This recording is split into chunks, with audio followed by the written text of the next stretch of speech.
When it comes to selling your home, a lot of people give consideration to how do they want to sell their home. Do they want to do a pre-listing home inspection and get the repairs done first, which is always wise, but what happens on the flip side of that if a seller is in a financial distress position, or if they don't have time because they're getting ready to go on a job relocation or move out of state, and they think to themselves, what about selling a home as is? What are the pros and cons of that, and what should I know? Let's take a closer look to explore whether selling a home as is all it's cracked up to be.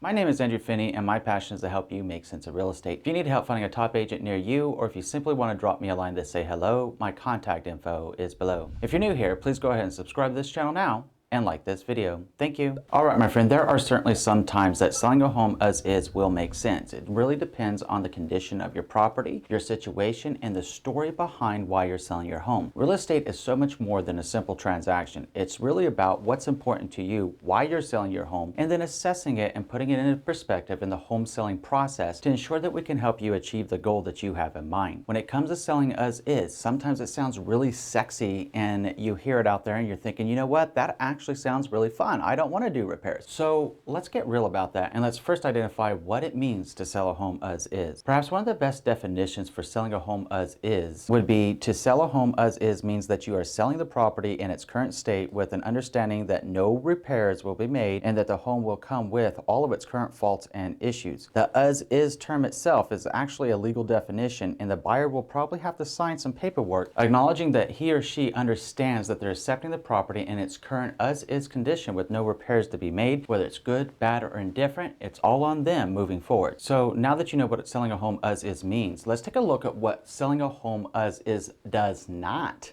mean. Unfortunately, a lot of sellers think that they're completely off the hook whenever they say, hey, I'm going to sell a home as is. Depending on the state and where you live, you may have customs in your state and legal requirements to provide what's called a seller's real property disclosure, or it may be called something a little bit different in your state. All the same, it would be a statement of disclosure from you, the seller, disclosing any defects about that property that you may have knowledge of since the time that you've owned that property. That alone means that you still need to provide full disclosure. So it's very, very important to understand that when you sell a home as is, you still need to go through the appropriate course of making your full disclosures. We don't want a buyer to be blind anyways. We want them to know what they're buying whenever they buy a home as is. There's so many different reasons that go into why people choose to make this decision, but it's extremely important for you to understand what your obligations are as a seller moving forward. Just because you sell it as is doesn't take you off the hook completely. As a side note here, as trusted real estate advisors, we do have a duty and an obligation to the consumers that we represent, whether it's the buyer or the seller. You're going to have a buyer agent that's going to go out there representing a buyer to purchase your home. That buyer agent has a fiduciary duty to their client to make sure that they're disclosing anything that they observe as a real estate practitioner that should be reasonably discerned from a real estate practitioner's point of view. Some of those items could include evidence of a structural defect like a major crack in the foundation, the appearance of mold in the house, apparent termite damage, the roof that has leaks or other prior ice damage that caused damage, or any kind of water damage. The fifth thing is if they know that the radon levels in a home are higher than the acceptable EPA limit, they would need to disclose that. Now, in some states we have issues with the radon, in some states we don't have as much issues. So it really depends on what the radon levels are in your state for that one. The sixth thing that a real estate agent would need to disclose if it came to their knowledge are any major known plumbing or electrical issues, any significant external issues such as obnoxious noise levels, and known legal issues such as a cloud on title or the property is in a short sale. In other words, it has liens against the property, has a judgment against the property, it's pending litigation. Any of these things need to be disclosed by the real estate agent to the prospective buyer. And the last one here are any other material defects that can be reasonably observed. It is extremely important to note that we as real estate practitioners are not home inspectors, mold inspectors, or any other kind of inspector. That being said, we do have an obligation and a duty to the clients that we represent to make full disclosure. Let's say that you have a buyer agent that was talking to the listing agent about the property, and the listing agent says, hey, you know, this home is being sold as is. If I was representing a buyer, would say, okay, great, thank you for that information. Why is the seller selling the home as is? Is there an issue with the property? Is there a defect with the property? If so, what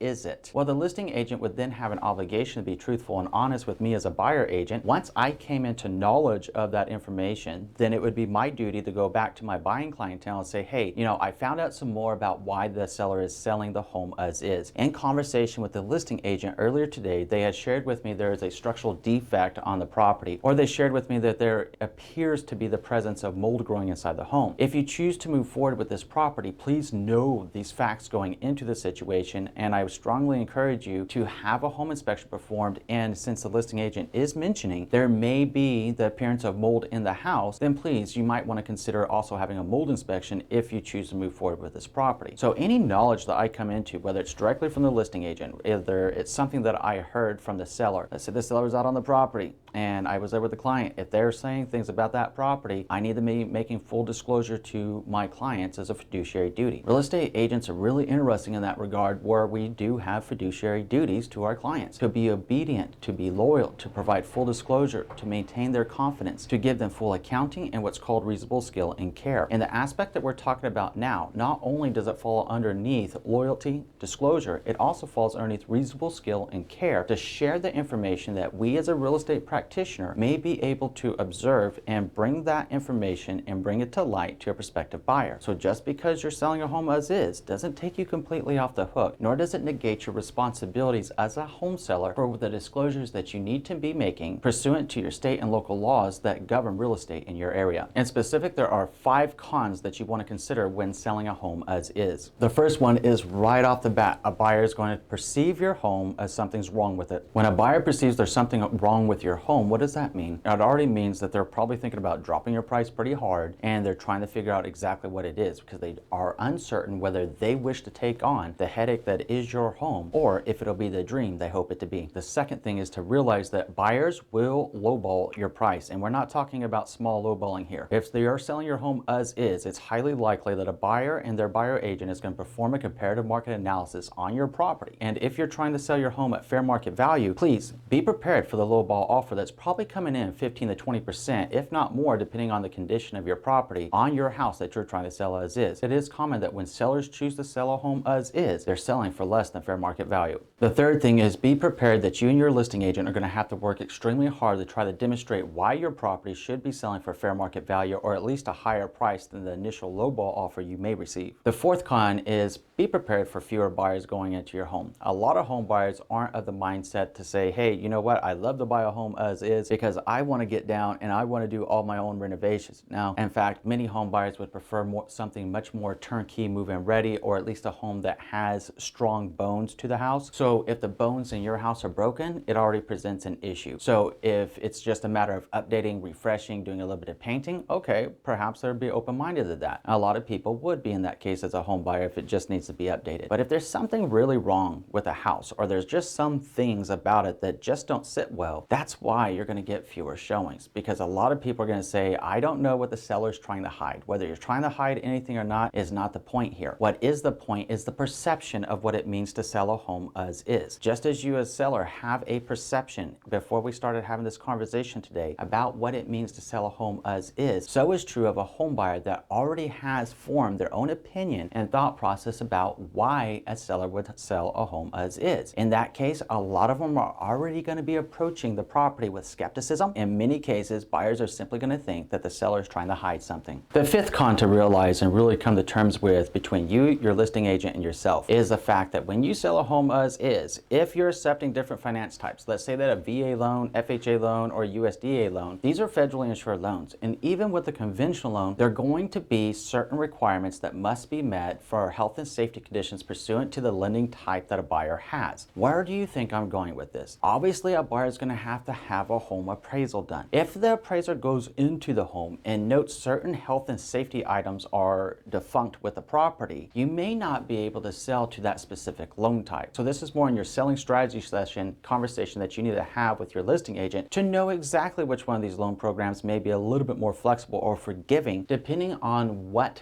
the condition is of your house. If your house presents a health and safety issue, an appraiser will call it out and you will be expected to fix it if you wish to move forward with that offer. Okay, so now that we reviewed the cons, let's take a look at some of the pros of why you might want to consider selling your home as is. The first one is a very real reality. Maybe you're just simply not in the financial position to make the repairs. Maybe it's a situation where you're in a little bit of distress yourself or economically aren't as healthy as you once were. And now you're trying to sell a property. You know you don't have the money to make the repairs even if you really wanted to. It's more of a forgiving selling as is situation at that point and trying to figure out how to put a deal together that's most amenable to both you and a prospective home buyer, with full disclosures being made and full open and honest conversations taking place during the negotiation process to figure that out. So if you really are financially cash strapped, maybe selling a home as is a good idea to avoid the vast majority of repairs that may be required. The second thing is just the stress of the home sale. There are some people that are so anxiety prone that anytime there's a change in their life, it really upsets their mental, emotional, and psychological state. If selling a home is one of those things, it's a big life change for any of us. And let's just be honest and be clear about that. At the same time, there are some people that it can actually produce panic attacks. So in their regard, they're like, hey, I don't like confrontation. Consider that person that just does not like confrontation whatsoever, or even the notion or perception of a confrontation. They don't like to be in disagreement with everybody. They prefer to be in harmony. I'm sure somebody comes to mind right now. We all know people that are like this. Sometimes people are so timid that they just don't want the stress and the hassle of selling the house, and in that case they might be looking to sell the home as is just because they don't want to have to put themselves into a position that could cause them a panic attack. The third pro is if you are in a financial distress position, I mean a seriously distressed position, where perhaps you've missed your mortgage payments and you received a notice of default that the bank intends to foreclose on your house, and you're trying to sell it before the foreclosure proceedings kick off all the way and you get evicted from your house. If that's the case, you might be saying, hey, I'm selling as is. You're dropping the price down to what is comfortable and makes sense to you so that you can pay obviously the remaining balance on your mortgage and get out from underneath that property. But you don't have a lot of money to make any kind of repairs to the property if they come up. So in that position, again, it's one of those situations that it's got to make sense, takes full disclosure. And